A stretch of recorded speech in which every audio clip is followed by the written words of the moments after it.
Okay, so here's a brief video on how to do hanging indentation, which is something that is required, right, for the MLA works cited page. One of the resources that I often recommend to you guys is the Purdue University online writing lab. It's not the bird, right, but it reads owl.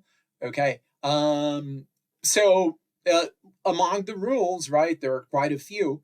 One of them is the one that says that the second line and all the lines that follow citations need to be indented by a half inch to create a hanging indent, right? So this is what I would like to show you right now, how to do the hanging indentation. So in this example here, I've already done it for this, and I'm going to do it again.